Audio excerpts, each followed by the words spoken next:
Welcome to Pure Hustle Podcast. I'm Mike. And this is Orlando, and we are on episode 21. 21. Sweet. Is that weird? I always want to ask you this question. Blackjack. What was that? 21 blackjack. Oh. Is that where you're going with I haven't that? played blackjack in a long time.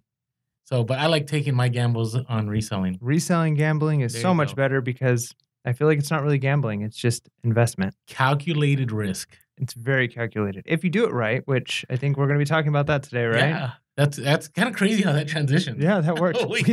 I'm telling you guys, we didn't plan organic. that at all. No, not at all. So I kind of struggled with this episode because I'm trying to figure out like what to title it, right? There's a lot of YouTube videos out there like, why isn't my stuff selling? Or, you know, why, I don't know, why am I low on sales this month? Or is this the end of eBay, right? Have you seen those titles at all? Doom and gloom, like things aren't going well, so give up the dream type. Yeah, kind of those. Or like desperation. But they're not, though. They're like kind of little clickbaitish at times, right? I could see that, yeah. Right? But I wanted to kind of title a little different. I wanted to say, are you making the best of your reselling? Does that work? It works, but I'm not going to lie, it sounds a little cheesy. Like, yeah, but make I want to the keep it best positive. of your Okay, reselling. All right. Well, it's like an infomercial. Yeah, but I wanted to keep it positive. Like, that's what we're about. That is, yeah. So that's true. Like, I like it. When you put it that way, I think you're right. Yeah. It's not cheesy, it's just positive. Well, because we're all about, like, this reselling, you know, this life that we're living, like, it's real. Like, it can definitely change things. And now we're sounding infomercial. But do you agree? I mean, you've seen it since June. No, for sure. Absolutely. Yeah. I mean, there's times I wish I would have started a long time ago. That's for sure. Trust me. I just talked to my buddy yesterday who was doing eBay back in 1999. And, you know, I've said this story before, but when I was in college, I mean, I was in the same room as this guy while he was making these sales. And then he moved into a house and he was making a ton of sales. And I didn't pick it up. Yeah. It's like when you got friends to talk about, you know, like, yeah, I invested in the stock market back when this little company called Apple just got started, or Amazon, one of our friends, he ended up he had a BMW convertible from his Apple stocks, right? And it's like, if only. But the nice thing is, I think we haven't missed it yet, right? Like, I feel like the tidal wave that is online reselling is just getting started now. Of course. I think I've already given this quote, so this can't count as a quote. We're already starting with a quote? We're not even like 3 minutes in, Mike. Okay.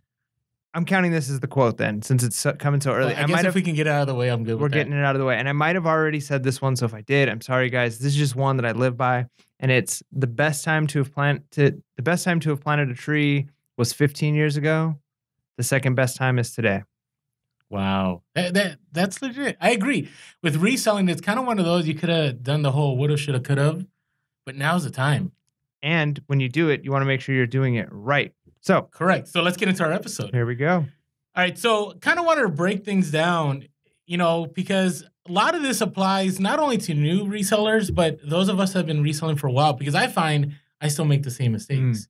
And I see others, you know, that they'll still go, you know what, I've been doing this for so long. And I still like stick to my guns and I end up not making sales. Right. And so tell me, I don't know, I just want to hear a little bit. Tell me some of the things you struggled with right away. Like you had all these items that you're picking up and you're posting.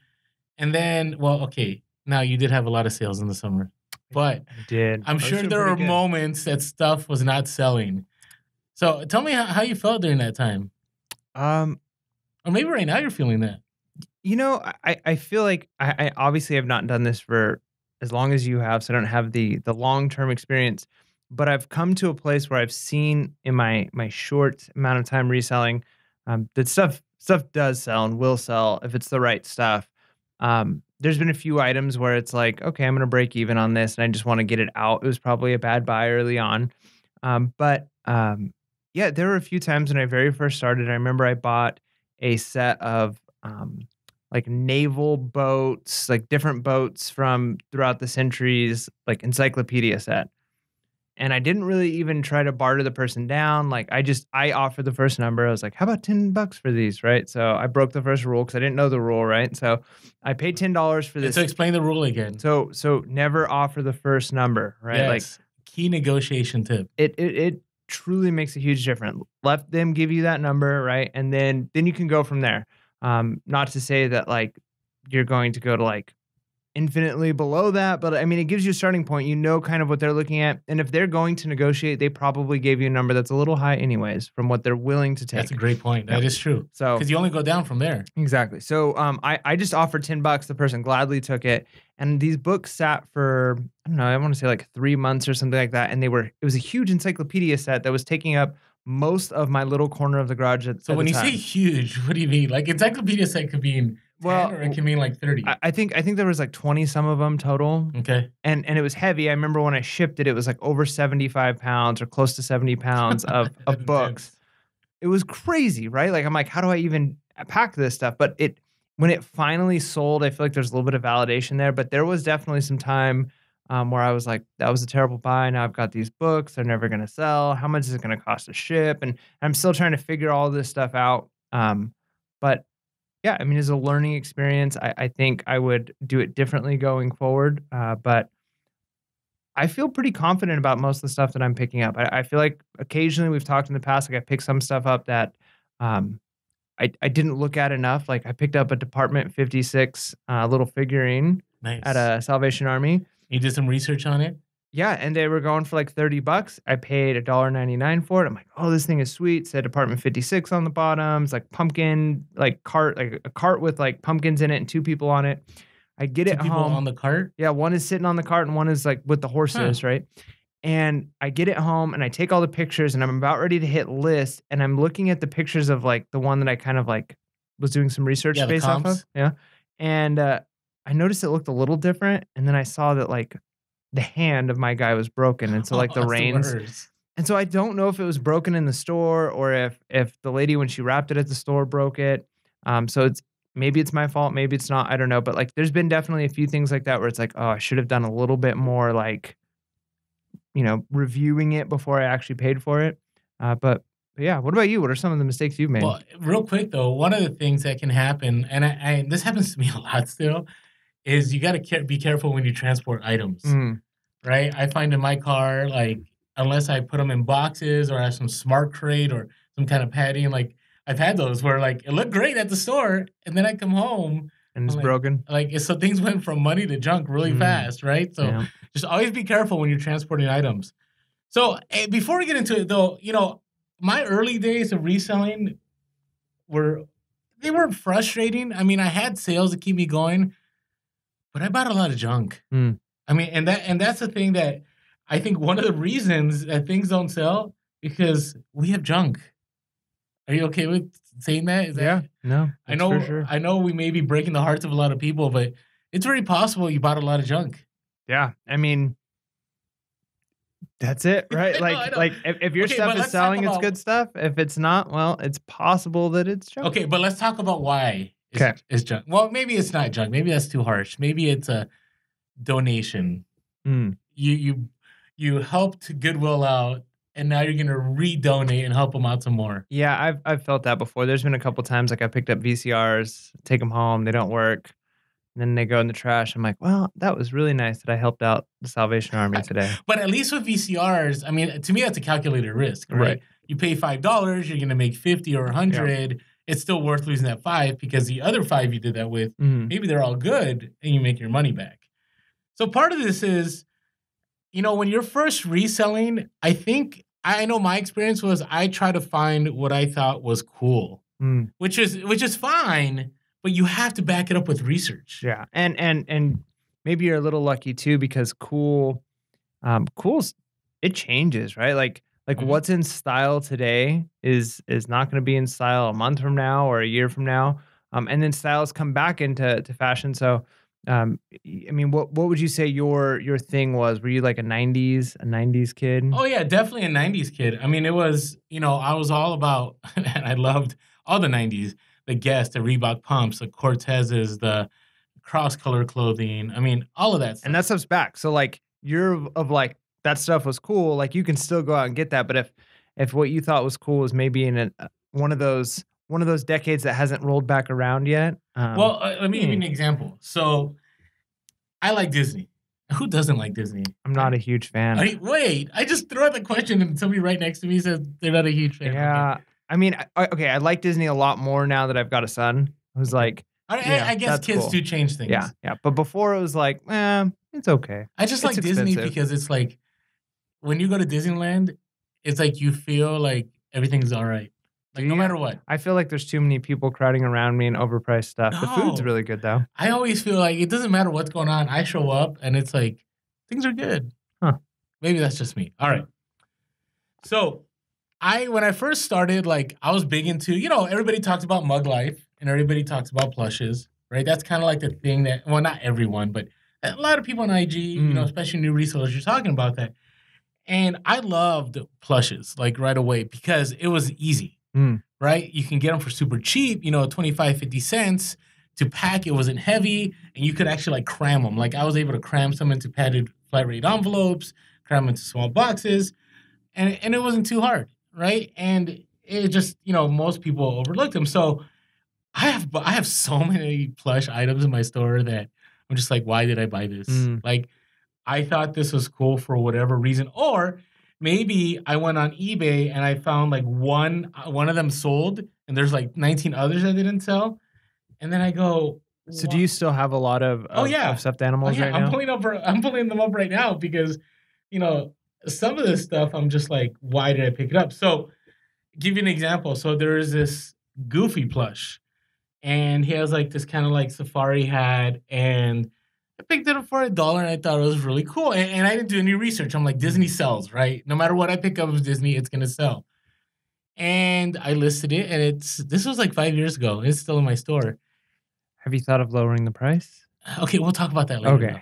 But what I found out was that this was one of those that you could win like at a theme park. Do you know what I mean? Like one of those games. And so there's really not much value to it. It's not one of the humongous ones. It's just a regular Goofy plush, right? I also have another Donald Duck one. I have Lion King one. I'm going through my list here, and these were all plushes that I picked up my first 2 plushes. Oh yeah, you did? I'm impressed. Okay. Are you impressed, or did I just make a mistake? Well, did you do the research? Well, I mean, there's comps that have sold. Yeah, I think I did okay. Okay, so I'll give you one that this is one of my first that's been here. I had bought this. So I kind of like Popeye, and I thought Popeye was cool. You know what I mean? Spinach is good. Maybe, I didn't follow those life principles, but okay. And so I bought some Popeye plush, thinking, here's a better one. A watermelon. It was a big slice of watermelon. Is it a Disney watermelon? No, or is it just it's not even Disney. It's just like a weird stuffed animal that you're like, I'm picking this up. It was 25 cents. It was something you could get at Six Flags only. I'm like, people like this. They're going to want this. This is cool, right? And I'm talking about just about plush. We'll get into t-shirts later.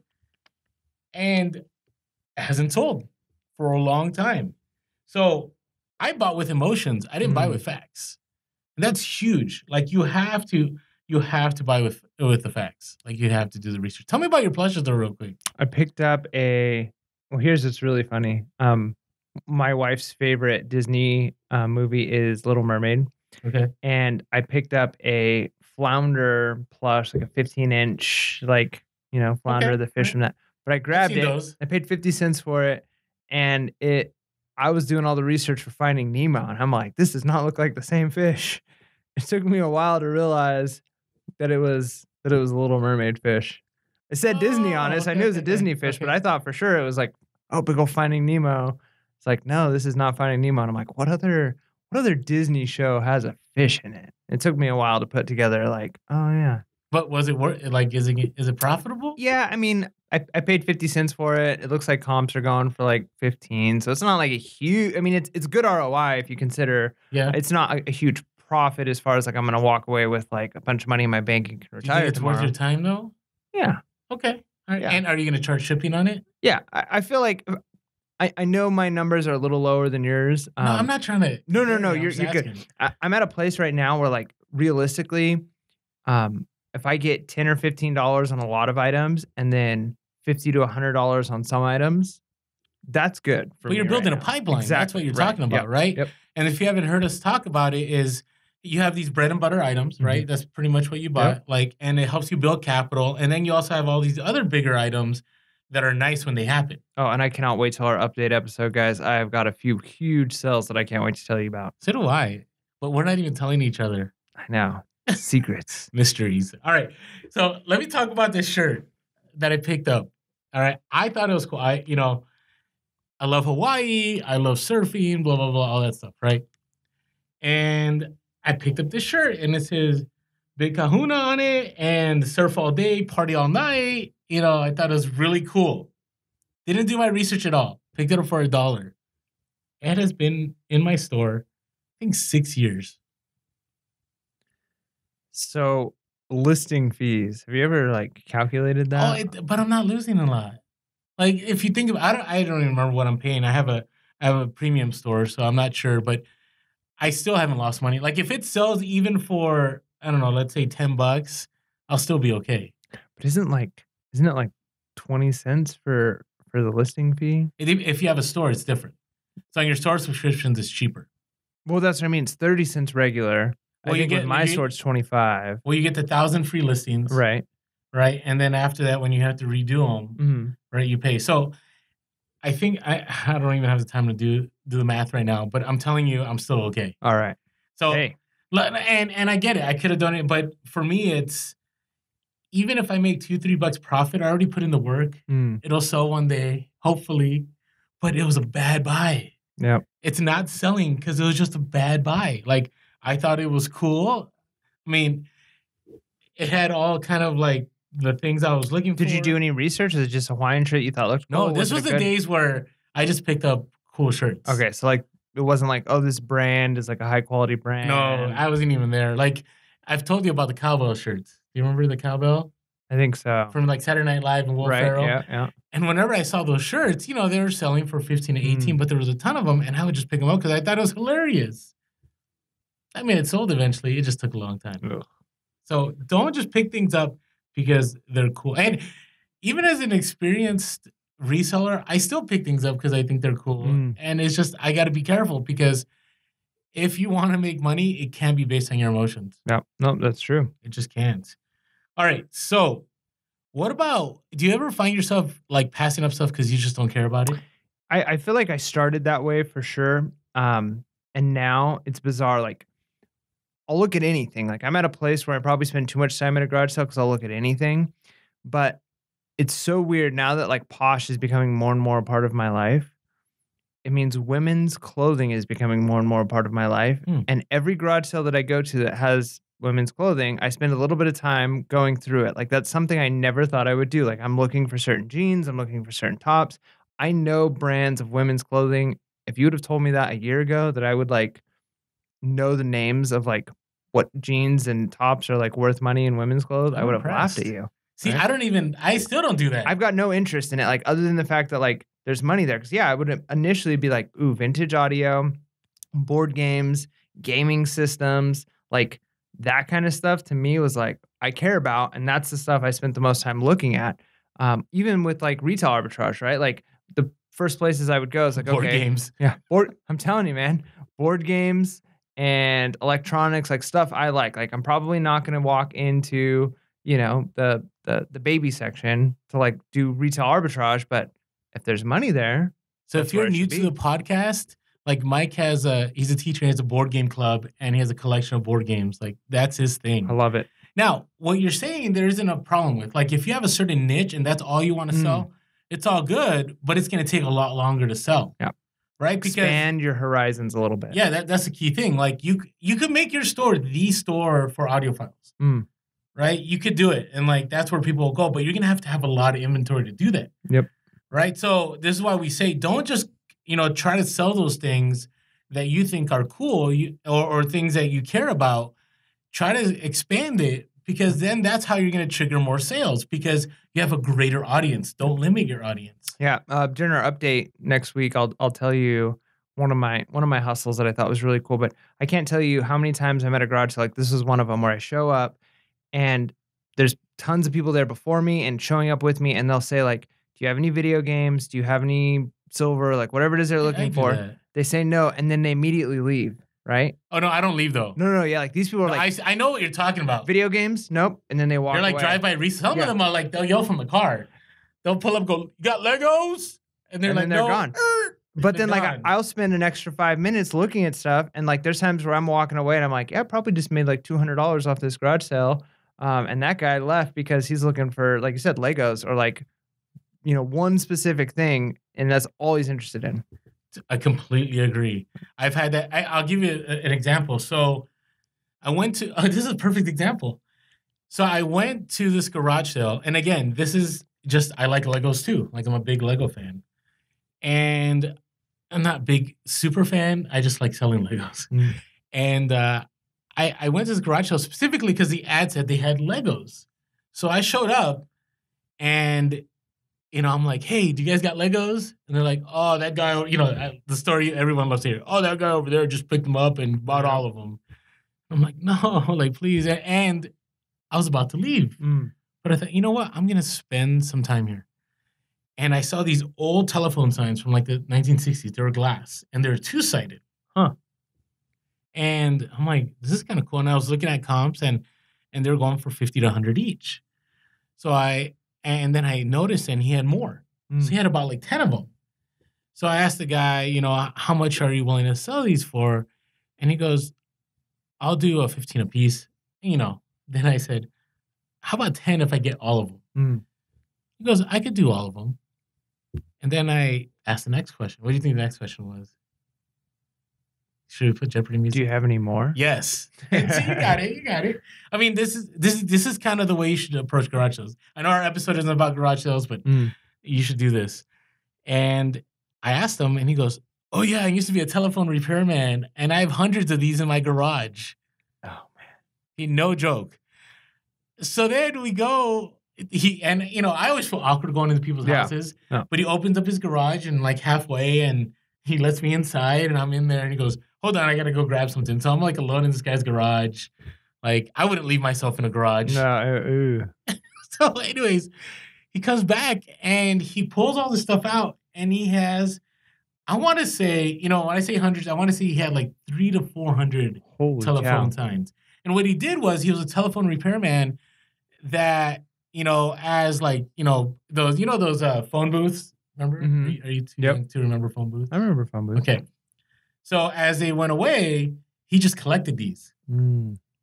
And some of them were newer, so I didn't pick up the newer ones. But even the newer ones go for money. Like, do you know those square ones that say like just phone, and they have like the phone that what do you call that? The receiver or whatever it's called. Like those go for like $60. Wow. Okay, so if you see those and you see a phone booth, don't detach it. That's a crime. But if you see it at a garage sale, pick it up.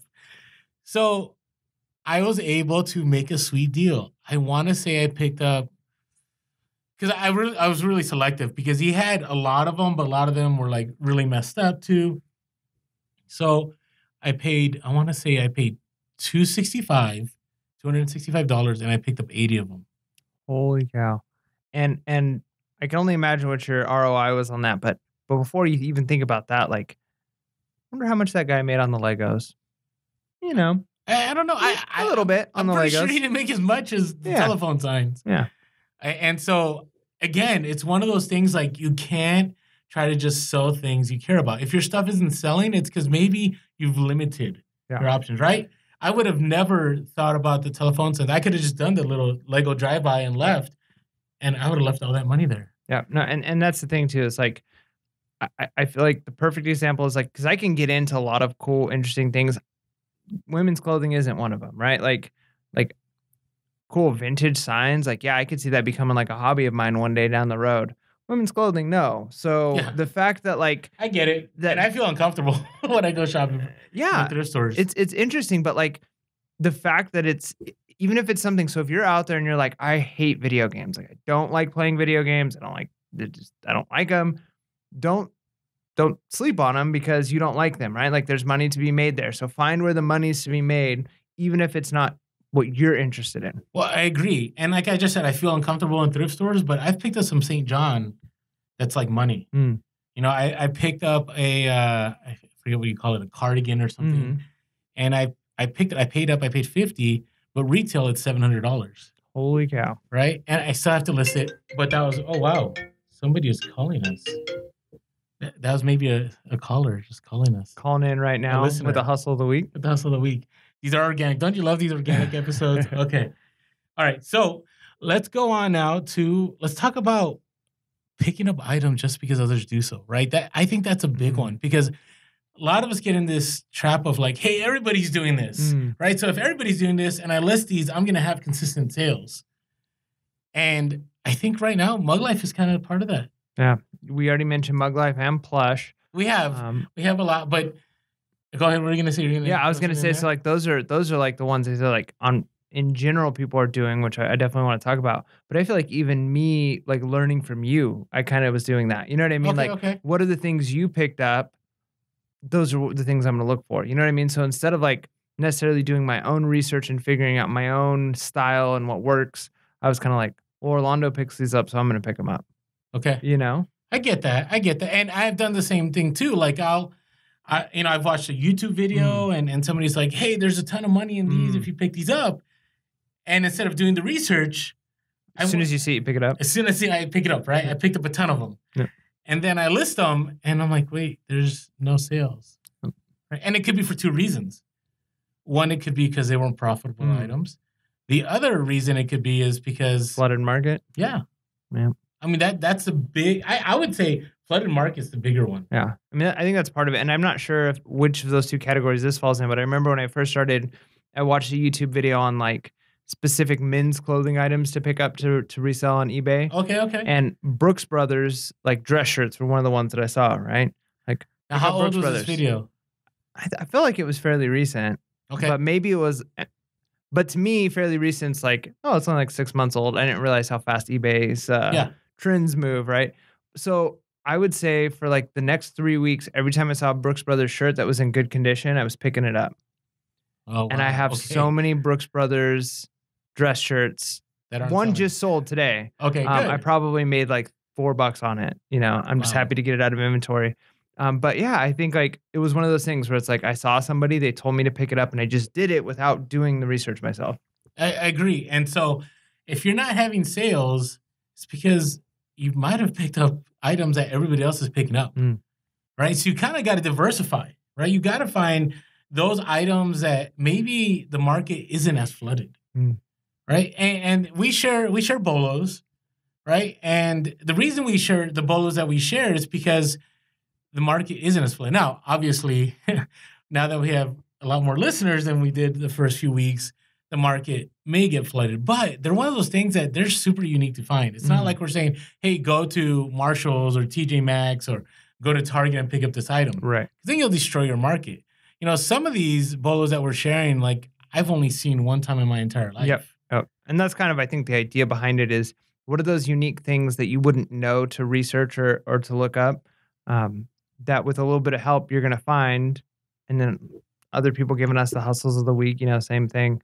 But yeah, it's definitely not going to be, hey, aisle 6 in Walmart's, they've got this toy, pick it up, you know. Like, do not. Or show pictures or video. It just, you want to make sure your stuff doesn't sell, that's one way to do it. Yep. So, all right, let's get real though here. Let's talk about our listings.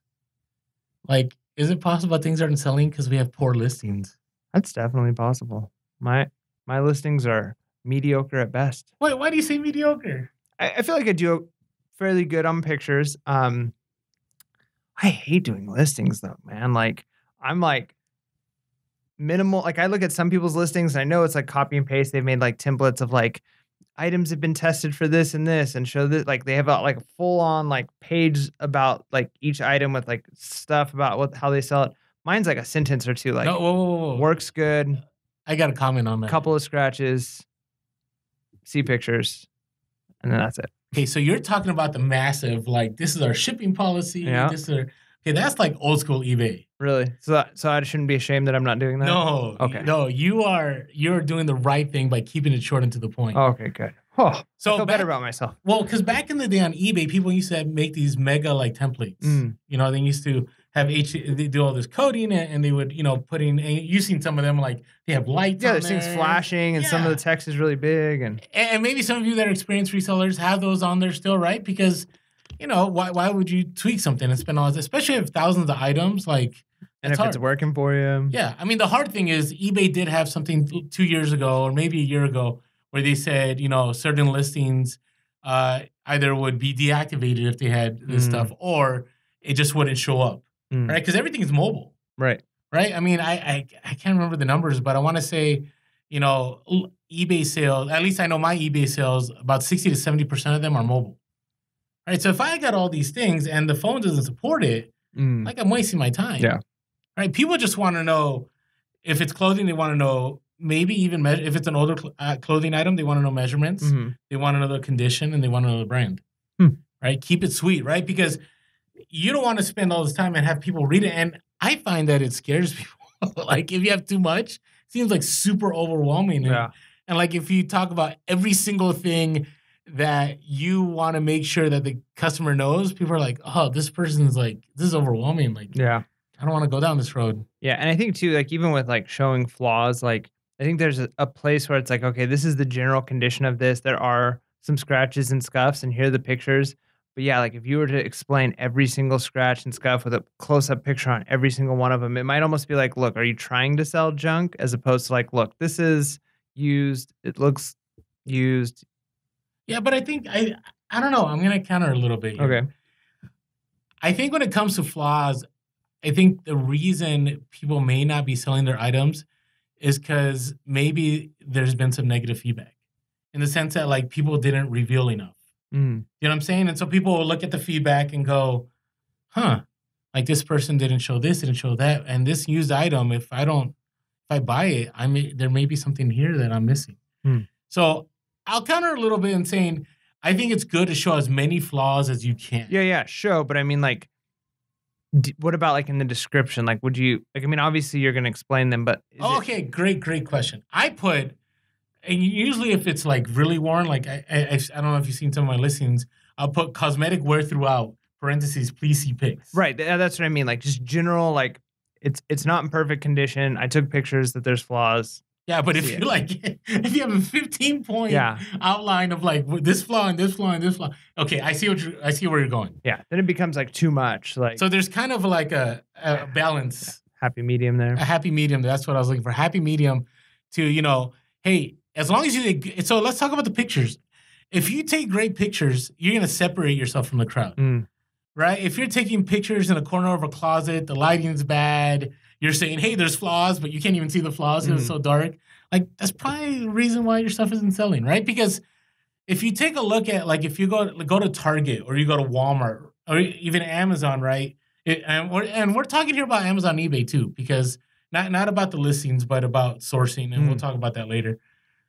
But, it's all crisp, right? White background, right? There isn't too much getting in the way of the item. Yeah, I mean, a lot of times they even have cutouts. I've considered doing pictures. It would take a lot more work, but with like a green screen background, actually doing cutouts, so it's just the item, like nothing in the background.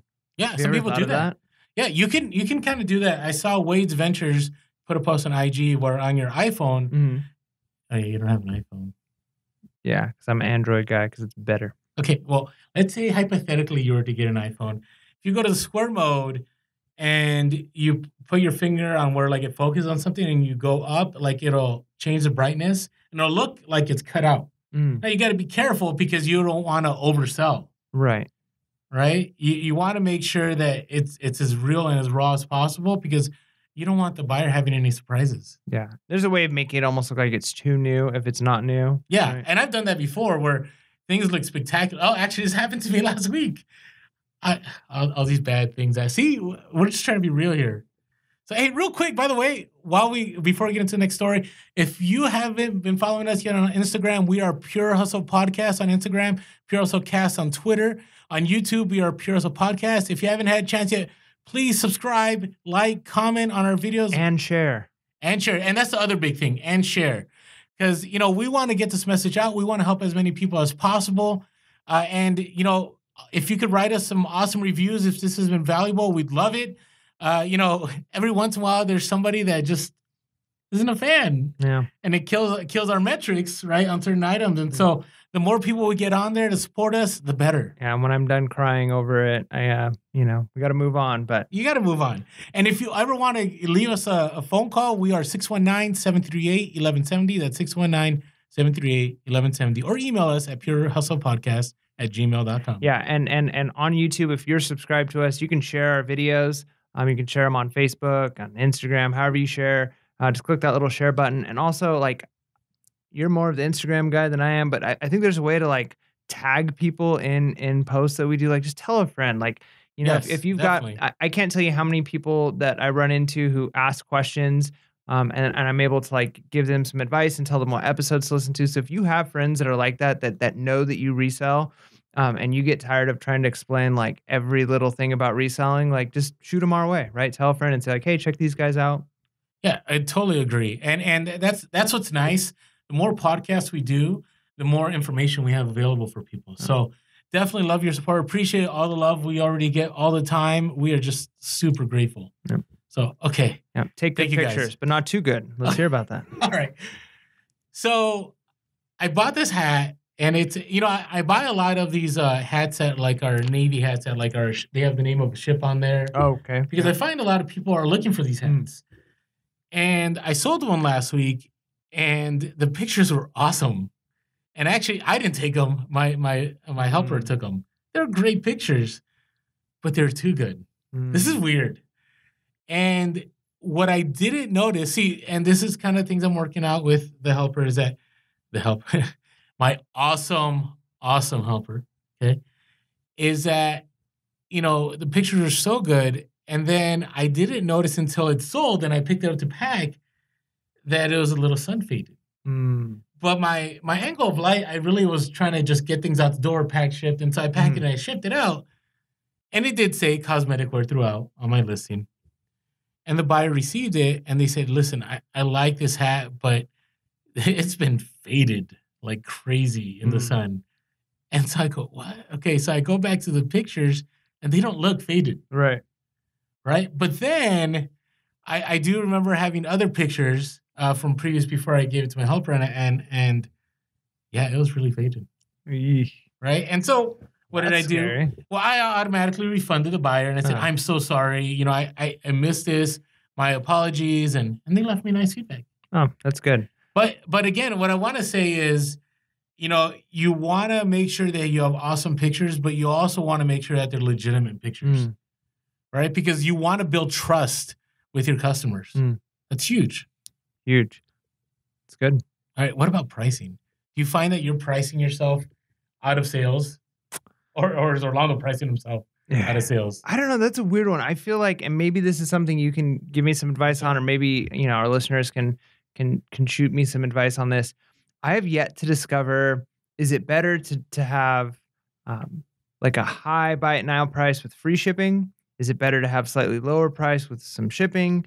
Is it better to go, like we've talked about before, really high and then take low offers? Is it better to kind of ask what you're like kind of hoping for and then basically not taking any offers below it? Like, I don't know. Like I've done some listings at each and I feel like I'm getting sales at each and I haven't really done enough volume to know like, okay, this is the better way. So what are some of the mistakes and good things you can do with pricing? All right. Now, again, this is just my preference, my opinion. Again, we want to be clear. We're not gurus. We have not arrived. I just share what I know has worked for me. Other people have other systems that work really well for them. I want to just be clear about that because, sometimes we I don't know. I feel like we go, this is the way to do it. And there's other ways to do it. Yeah. But I know very little. So any way of doing it. Well, I still have to learn a lot too. This is what I would say about that. Number one, we talked about pictures, right? If you want to sell your items, you have to have great pictures. Okay, they have to be great. They have to be clear and crisp, white background. So that and a lot of experienced resellers know that, and new sellers have picked up on that. And you got to make sure you build that trust by having all the cosmetic flaws showing. But the other part is, if you have better pictures than your competition, you should have a higher price. Right? Now, stick with me here. So if you go to an eBay search and you type in an item, you'll get tons of listings, right? Let's say I put a Harley shirt. Okay. you can get a ton, right? And let's say you did your keywords right, right? Which we don't have enough time to talk about keywords. Maybe that's another episode, but you have all the right keywords, right? If people are looking for a Harley Davidson Maui surfer on a motorcycle at whatever beach, so and so, and right, and you put the specific location of that Harley dealer and everything, and all your keywords are right. Well, how do you separate yourself from everybody? Right? Because maybe there's other Hawaii Harley shirts. Maybe there's other people that took great pictures. It's your price. And it's your price that's higher that separates yourself from everyone else. And stick with me here. So there's this thing, and we've thrown this word around, value proposition. Yep. Right? And I can explain, I'm not I don't know if it's a neuropsychologist or a scientist or whatever. I don't know what's behind it, but what I have found in my experience, and there's other resellers that do this too, is that when your item is priced higher than love organic episodes, priced higher than everybody else's, people notice, right? And somehow, I don't know what it is, and I find this to be true of myself. I go, why is that priced higher? Is it because it's somebody took the time because it's a better quality shirt? They have better quality pictures. And I consistently am selling items higher than other resellers on there.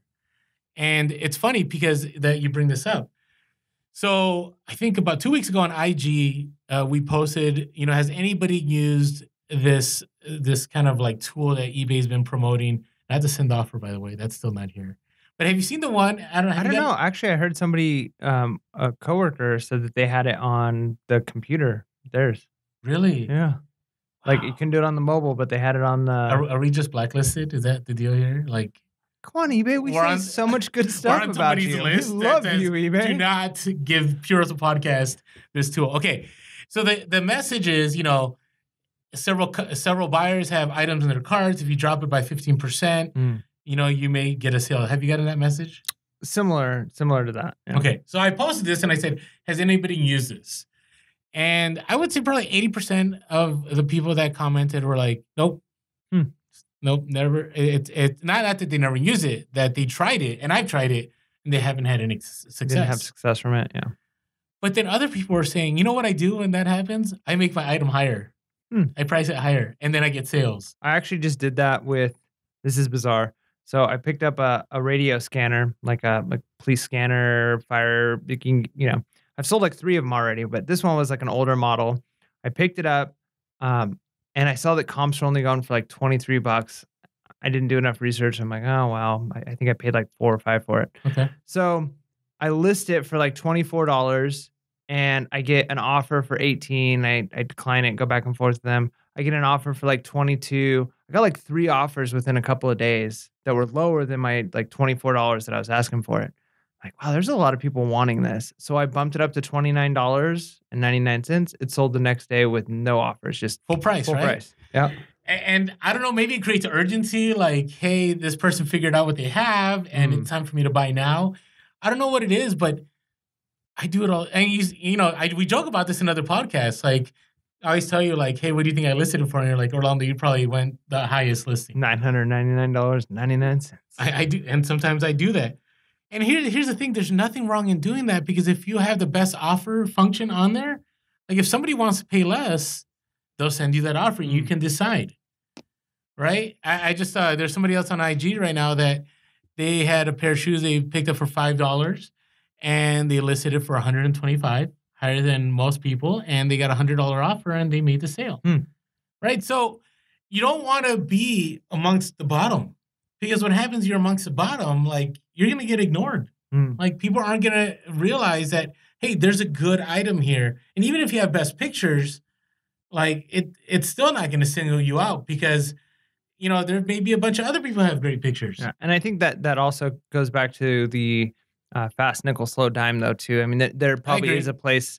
I get a lot of my camera equipment off of eBay, and I know what I'm looking for. Like I know exactly the type of lens, the type of camera, the type of equipment. I know like shutter counts and all of that stuff. I know what's worth money and what's not. And so when I'm looking that up on eBay, and I see things that match my specs, I'm looking for the lowest price, like 100% guaranteed. Like I'm gonna take the one that's $20 lower because regardless of pictures, regardless of whatever, like I know what I'm looking for, and if they have it at the cheapest price, I'm taking it. Um, so there's gonna be times when you're going to make that fast nickel if you go the lowest, like the lowest, if you're quite significantly lower than anybody else, which that model might work for you at times. But I definitely think that there's something to be said for being the highest and potentially getting maybe even more sales out of being there. I You agree. probably don't want to be at the middle. Yeah, and I would say, yeah, and I strongly recommend if you're just starting, like you have to be fast nickel because you're trying to build a camera, right? We talked about that in our pipeline episode. Yep. So that's good. All right, what about extras? Extras. Do you know what I'm talking about? Extras? Like all of the manufacturer, country origin, year Okay, no, okay, there's made. some of that. Okay, we weren't even gonna touch on that, but yeah, that's the other thing. If you guys didn't hear from eBay Open, the item specifics are huge. Hmm. Like you have to have them filled out as best as possible. So you may not be making sales because other people have filled out those specifics and they find the item on the eBay search and your item never is found. Hmm. Right? So that could be another reason. So that's good. Good thing you brought that up. Nice. Okay, so then by extras, you mean like throwing something in? So for instance, if I'm selling a camera lens and a lens cleaning brush, like a bundle, like an extra. You could do that too. That could be. I'm talking about like free shipping, free returns. Are you doing free returns Oh, yet? no way. No? I have not been convinced to do free returns. Okay. All right. Maybe at some point, but I don't know. I just can't do it because there's been enough items where I know I ship it for much cheaper than they're going to be able to ship it back. Because I've had a few customers return stuff to me that they weren't happy with for whatever reason, but it wasn't anything wrong that I did. So I accepted the return, but I made them pay for the shipping back to me. And like the shipping back sometimes is like so expensive. No, I agree. Well, you have to be reasonable, right? We've talked about this in the sense that if it's something that costs a lot of money in shipping, like you can't hit that free return button. But let's say you're doing clothing, right? Or let's say you're doing something that isn't as costly. Like again, you're trying to separate yourself from the crowd. You want to, make something happen. And so part of that is if you look in our world, like free shipping's everywhere.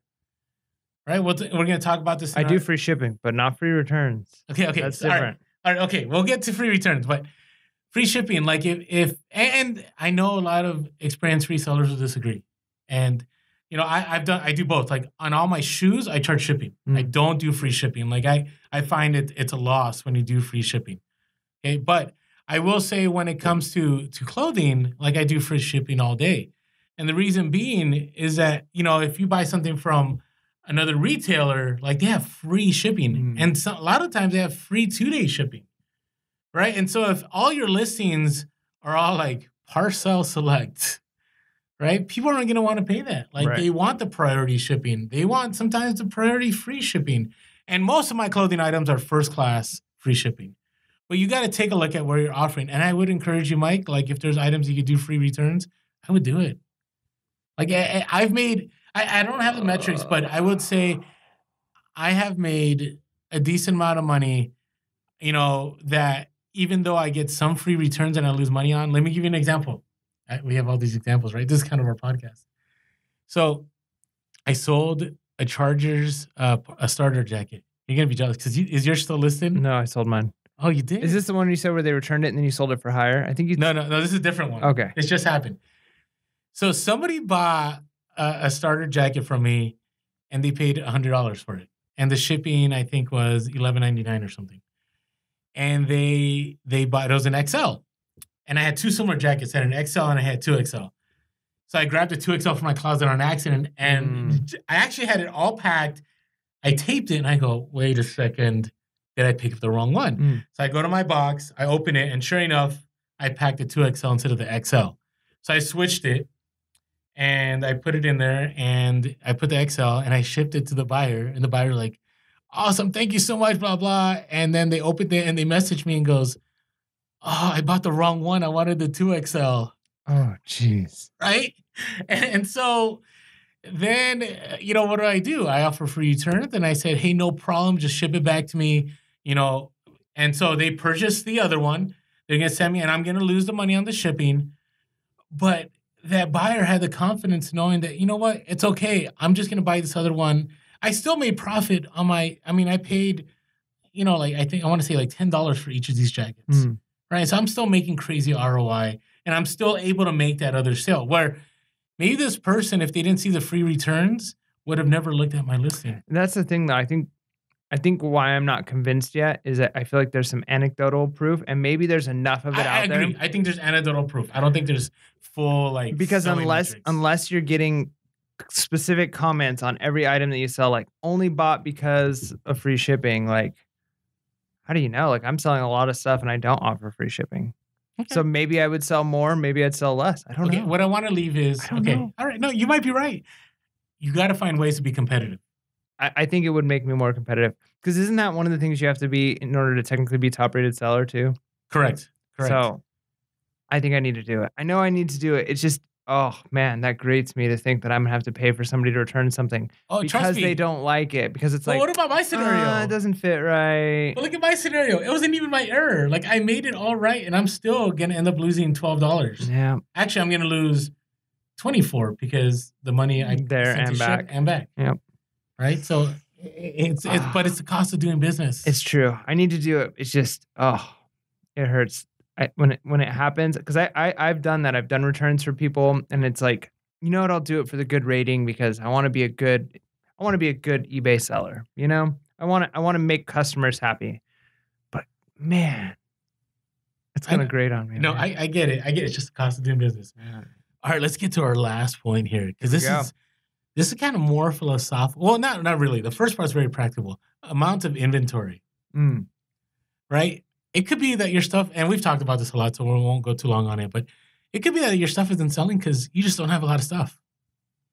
That's it, right? And I say this because I've seen this lately on IG with a lot of new sellers. Like, hey, I had these 2 items listed and it's been 2 months and it hasn't sold. Mm. And I'm like, well, yeah, okay. Like, think about if you went to a store that had thousands and thousands of items and you only had 2 items in there. What are the chances that your item's going to get picked up? Yep. Right? It's a numbers game. Right? How's your listings going, by the way? They're doing good, steadily growing. I think I'm at like getting close to 250, somewhere around there. Are you finding more consistent sales or is it still kind of in the same place? Yeah, no, for sure. And it's weird because like last week we had a ton of sales. It was like in one weekend we had like 11 or something like that, but they were all like bread and butter items. Okay. And then Monday, so like yesterday or a couple days ago, whenever, I sold like 6 of my big ticket items, what I call them, right? The like I bought for $2 and have sold for $80. So it was like one weekend of like a bunch of little things and another weekend of like 4 or 5 really big things. So it's been good. And that's part of it, right? You have to build your inventory. Like, and we've given this analogy, but if you only have 2 items in your store or 2 listings and people walk into, let's say it's a brick and mortar store, and that's the only items that are there and that's not what they're looking for, you're just not going to have sales. Yep. Right? And to us, 500, I still think 500 is the magic number. And other resellers have said the same. Like and it's consistent daily sales, not meaning every day, but consistent sales. So, all right. Now, the other part is perspective. Like, how fast are you looking to sell your items? Right? That's something you got to think about. Right? And we talked about earlier today about the fast nickel, slow dime, but are you thinking that right away, like things are going to sell? And if it's a hot toy, maybe in Q4 it'll sell right away, or maybe it's a supreme limited edition that people are wanting for right now. But if let's say you're picking up a mug or you're picking up a shirt, like it's going to take a right buyer. Yeah, it could take time. I remember I was impatient when I first started. Before we went on our first garage sale ride along, I sold a few things around my house, and I did all of my sales. I think it was like 3 or 4 items, all on auction with like a very low. And I'm like, just literally fingers like crossed. 99-cent low. Yeah, like maybe not that low. Like if I wanted to sell it for like $40, I had it listed for like 15 as like the starting bid, right? So, and like I remember the stress of like watching that counter clock like tick down, and there's like 1 or 2 bids on it, and it's still low. And then the last second, like get a couple more bids, so I get close to what I wanted, but not quite. And I'm still a little bummed, but it's like, hey, at least I made a sell, right? And I think to myself, like, man, if I still had those items in my store, I probably would have gotten full price by now, or I would eventually, you know? Yeah, and that's part of it. It's again, we always talk about reselling is a hustle and it's a grind. Like you have to keep working. So, you know, don't expect like, hey, I got 5 items, I'm good to go. No, it's list those 5 items, and while you're waiting for those to sell, be able to source more. And as you build the capital, build your pipeline and Mhm. keep building and building and building. So that's another one. And then this is one that cracks me up the way we wrote this down. Are you being too greedy? Ooh, too greedy. Do you kind of know what I'm talking about here? Yeah, like I sold something the other day. I think I was asking for like $90 and they wanted it for 80 and I came back at 85 and I'm like, I'm not gonna go lower than that. And I remember just thinking like, all right, like this is a five, I mean, it's a $10 difference between what I'm asking for, right? But I might lose this sell over like making an extra $5. So either I walk away with $80 or I might walk away with none because I want that 5 extra dollars. So, like, am I being a little too greedy for that little tiny bit, right? Like, if I but, I mean, you also have to stick to your guns if you know, like, this is where I'm gonna make profit. So there's a game you have to play there. Yeah, but I see. I'm kind of like I remember. Do you remember when you first were reselling back this summer? There were a lot of you had some good offers and you turned them away. Do you remember that? Mhm. Right? I kind of got on you a little bit. I'm like, Mike, like if they're like, you know, because I think you wanted like them to get $5 to $10 close, Yep. right? And if they didn't, you like just declined, Yeah, right? just decline. Nope, don't want that one. Yeah, I know. And you know, obviously, Mike is. I feel like I'm like mentoring you through this, but um, As you should, no, no, because you are. Mike can do his own thing. Mike's good. But you know, I get through this too where, you know, I'm really like sold on something that has to sell at this price. Mm, You know, I the other day I had this pair of shoes. So at the Nike store I bought these Air Maxes and I paid 40 and I knew the going rate for them were like 125. But I also noticed that they weren't selling. mm, And so somebody had offered me 70. If I could do it again, I probably would have taken it because I mm. was already losing money. Like it was a bad buy. Right. I was like, no, I want that extra 5, right? Yeah. And I countered at 75.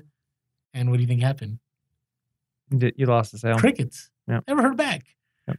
Right. And on the other side, I had these 2 polo sweaters. I posted this on IG a few days ago where these polo sweaters, when I first sourced them 2 years ago, were going for like 100, 125. And I haven't looked back. So usually I list things and I don't go back and look at them. Mm, And somebody had offered me $50 for the first one. And I remember they were sitting in my store for a long time. And I go, I want more money. But then I'm like, no, like, and I didn't even do the research. I'm like, I need to just move these. I can't be greedy. I paid, you know, I didn't pay much. I don't know if I just said how much I paid. I can't remember what I paid. It was like $5 to $10. And so I accepted it. And out of accepting that, then that same buyer offered me 50 on another sweater that was Huh. actually the same. Right? So I could have fought for that dollar, maybe lost Right. that sale, but I went from having no sales to making $100. Yep.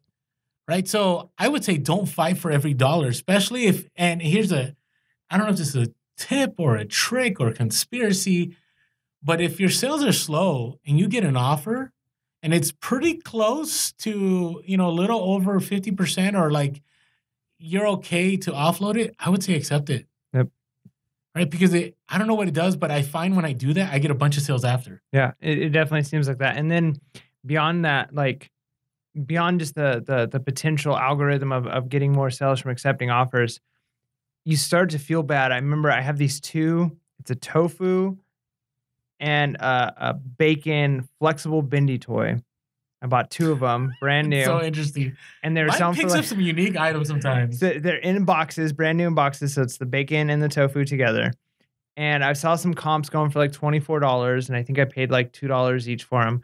And so I've got these listed, and I've had when I very first started selling, I had so many offers around like the $15 range, $18 range, and I just declined every single Oh one my of them. goodness. Or like You would come drop the back with, hammer. yeah, I'm like, no, like I want like, okay, I'm asking 25, I'll take 23, right? Like that was like the lowest I Wow. was willing to go. That's intense. And I haven't had an offer on those in like 3 or 4 months. And I'm like, oh, every time I see them in the garage, I'm like, please, somebody offer me $15 for them again. Like, I'll just give it to you, right? Like, Yeah, I know that, and that's what I mean. Don't fight for every yeah, dollar. Like if the sale is there and you're comfortable and it's a good ROI, just take it. yeah. You'll start to regret it. It takes up inventory space. Yep, you have your money tied up, Yeah. and that's capital you could have been using. All right, and what about being active? Do you find yourself like when you're active on eBay, like doing something that you get more sales? Yeah, We're getting into conspiracy world here, there but is. I feel like there's no doubt about it. There's times when I'm just really busy and can't list a bunch, because I'm doing other things. Still hustling, but just not listing. And then there's times when it's like, okay, I've got time, and between my wife and I, we list like 30 items in a weekend, and we get a ton of sales on stuff that had been in the store for months and months and months. And it's like, all right, like it's clearly, weird, right? There's some algorithm oh, or for something. They sure, call it Cassini, but I don't know. Hey, do for we live sure. in the Matrix? Don't know. Anyways, but here's the thing. Like, and there's different theories. Some people say if you do 5 to 10 a day, it's good, or if you do a ton in one day. But you can't. I would say don't be a seller that goes. I put all my 10 items like we talked earlier. Yeah. It's been 2 weeks. Like, Like, here's my question with that. Like, I don't have okay, any plan anytime soon of quitting reselling, but you know how it shows you like how much money your like store is listed for? Like if everything were to sell today, what yeah, it's listed for, like how much, right? So you look at that number, and obviously that's an inflated number because you got shipping and you got all of those other things, eBay fees. But you look at that number and you think, okay, like that's kind of my working capital. Like if I were to say my net worth. So you've got that number. But if you have to be actively listing things in order for stuff to sell, if I were to just say quit today and just wait till everything in my store were to sell out, like, do you get to a place where eBay's like not going to be pushing your stuff up anymore, and it's going to be years and years and years and years for stuff that would sell if you were active? So like they almost force you to like keep building to the point where it's like you can never leave. that's what I mean. Matrix. Now you have warehouses full of stuff, and if you want to sell it, you better get a second warehouse because if you're not active, you're No, not but that's what selling. I mean. It's kind of like when we talked early in the summer when you're having all these sales and then it slowed down. You're Yeah. like, did eBay try to hook me? Oh, they hooked me for sure. Right? They got me. But I have, there's other resellers at Scavenger Life. They actually opened up a second store and they just let it go on autopilot. Mm. And they were still making sales. They weren't making as many sales. And eventually they put that second store back to their first store and they combined it again. Mm. But Was that their way of testing to see if you could? It was legit. It was awesome. If you haven't listened to Scavenger Life, we're going to recommend another podcast to help you. Scavengerlife.com. They have great content. And tell them that we sent you. Yeah, and they've been around for a while. I mean, learned a lot from them too. A lot. So what I would say is, you got to be active. Even if it's, just revising your listings, tweaking your listings. Like maybe you're not having sales because you've pulled an Orlando and just listed things that haven't looked in 4 years. And maybe like you challenged me at the beginning of this podcast, I probably need to drop the price on some items, right? Or maybe I had some crazy shipping. Like I noticed the other day, I had cologne. The person sent me an offer and I counter offered and eventually they went away. But I looked at my shipping and I think I was charging like $25 shipping. Oof. And that's probably why they lowballed me, but I wasn't active. No. Like I wasn't looking at ways to change things. So be consistent. Like it will help, and what I find is I might be consistent one day and it doesn't happen the next day, but like maybe days later, I'll get like a flood of sales. Like, that weekend that you had. Yep. Right? You never know. All right. The last point here. Don't turn off our podcast yet. This is good stuff. At least I think so. At least I hope so. Yeah. Like and subscribe. Yeah, like and subscribe, share all the good things. Yeah. Write us an awesome review. Why are you reselling? I think that's huge. I think that is a very big reason why you may not be getting sales is that you're reselling for the wrong reasons. Okay, so I agree and I disagree with you on this one. Mike on this one. I agree and I disagree. Okay, so I think perspective is important, obviously, in the sense of like, okay, to keep going, to give you motivation to keep going. But I don't think like just having a positive attitude isn't going to give you sales. Okay. Let me put that into context. All right, please. If you're reselling to get rich right away, I think you're in it for the wrong reasons. And this is just our opinion. I hope we didn't lose people right now when I just said that. Like we're not. No, if they listen to our stuff for more than a few weeks, they'll realize that we're not get rich quick. Okay. If Find somebody else to tickle your ears. no, stay with us and listen to the other people. Don't drive people away. Yeah. Well, our fans though, like the people who listen, like these, you guys are like the most genuine, real people. Like we love. No, you guys. it's seriously, it's organic and I keep saying organic this episode. We should retitle the episode organic. Organic reselling. Don't we have to be certified to be that's organic? true. Okay, never mind. All right, but no, authentic, real, like, and this is what I mean. If you're reselling because you're trying to make your lifestyle easy, like, I don't know. Because what you're going to do is you're going to get, and what's a good word here? Help me out, English teacher. Like, demoralized? Disillusioned. Disillusioned? Yeah, you'll get disillusioned really quick. If you're like, hey, I'll be about that mug life and I'm going to like go and buy my brand new car and buy my new Supreme sneakers and I'm going to live the life, like, you're going to have a hard time. And then that leads to being cynical about, other people who are being successful or who have advice to give you because you're not having success. You don't feel like it's working because you're expecting too much too quickly. So then instead of doing the research and listening to podcasts and watching YouTube videos and going out there and researching, you kind of just give up and just hope the few things you have in your store sell. And, if they don't, well, bye-bye reseller. Yeah, but that happens all the time. All the time. So part of our slogan, right, is to be real. Yep. Like, hey, if you're getting to reselling because you want to make a few hundred a week, you can do it. Yep. If you want to make a few thousand, you can do it. Like, it takes a lot of work. Yeah, and you can scale. Don't get me wrong. There's resellers that make millions. It's very doable, right? But it's part of that thing where you have to understand, like, why you're reselling. Like, you got to start somewhere, right? You got to understand that it's not going to be, hey, I'm going to get rich right away. And you may have those sales where you feel like I'm going to end up making a lot of money, but it's not like that all the time either, right? You have to be willing to put in that hustle, put in that grind, and build that pipeline, and then your things will begin to sell.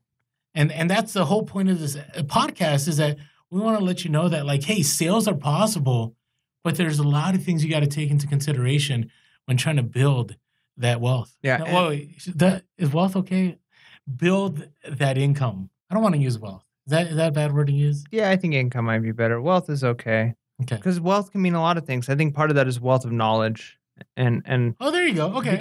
Because I feel the other thing too is there might be some of you guys who listened to this episode and thought, wow, I've made way too many mistakes. I bought a bunch of junk, right? Like we talked about at the beginning, or I haven't listed right. Now I've got to go back through and change things. Don't be discouraged because in reality, you cannot put a price on an education and on wisdom, right? You are gaining knowledge every time you make a mistake.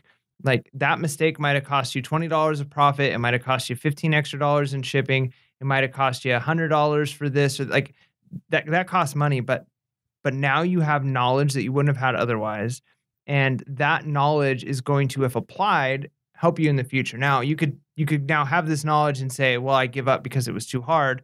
So now you've paid for that knowledge and now you're not doing anything with it. Yep. But our encouragement to you is take that knowledge that you're gaining from the mistakes that you make. Sometimes it's costly, but just think of it as, I just paid for this lesson. Maybe it was an expensive lesson, but hopefully there's not a lot of those. How much is it going to save me in the future? Agreed. So ultimately, right, you got to be in reselling for the right reasons, right? And I hope that, if you're new and you're starting this journey, that you're quickly like finding all the information you can, whether it's through our podcast or through YouTube videos, whether you just, like Mike just said, being out there and learning from those mistakes. And all of us that, have been reselling for a while, like these are still principles that are true to us. It's still true to me. Like I sometimes find myself going, man, I want to have this multi-million-dollar empire, but you know what? What is it going to cost me? Right. Yep. And if I'm willing to take those costs into consideration, then it's all good. Yep.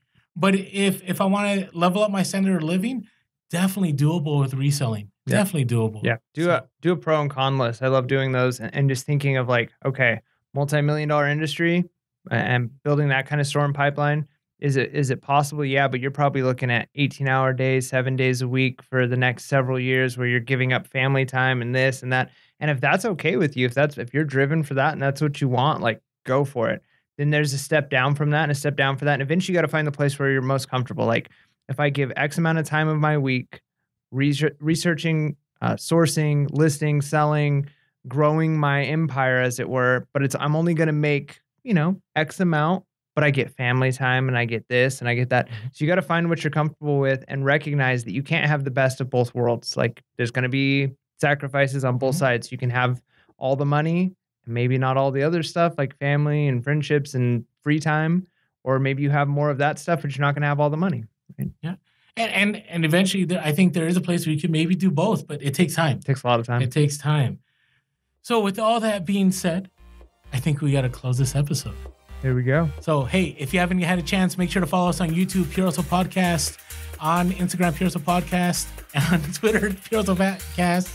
Hey, the big thing is we want to get this information. It's in the description. Yeah, right? It's all in there. Check We can go on, but hey, we appreciate you all. We just love the support. Make sure to keep being real. Be relevant. And be reselling. Peace.